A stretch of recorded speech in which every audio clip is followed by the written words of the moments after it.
সাইয়েদনা জিব্রাইল উড়িয়ে নিয়ে গেলেন একটা মরুর প্রান্তরে, ঘুটঘুটে অন্ধকার। সাইয়েদনা জিব্রাইল বললেন, ও নবী এই জায়গায় দোয়া করেন। বিশ্বনবী দোয়া করলেন। দোয়ার পরে জিব্রাইলকে বললেন, ও জিব্রাইল কোন জায়গায় রেখে দোয়া করতে বললা, জায়গাটা তো চিনলাম না।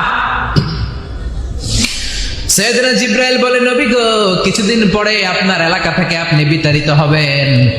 আপনার এলাকা থেকে বিতাড়িত হয়ে যেই জায়গায় আপনি হিজরত করতে যাবেন, এই জায়গাটা হলো ওই জায়গা, হিজরতের জায়গা। জায়গাটার নাম হলো ইয়াসরিব। ইয়াসরিব মদিনার পূর্ব নাম হচ্ছে ইয়াসরিব। আবার সেখান থেকে বিশ্বনবীকে তুলে এক পাহাড়ের উপরে নেওয়া হলো। এগুলো মেরাজের রাতের ঘটনা। ওই পাহাড়ে নামিয়ে বলা হলো, ও নবী আপনি দোয়া করেন।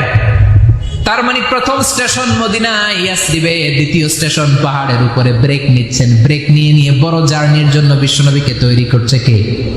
কারণ একটু পরে এমন জোরে টান দিবে 7 আকাশ ভেদ করে আল্লাহর আরশে চলে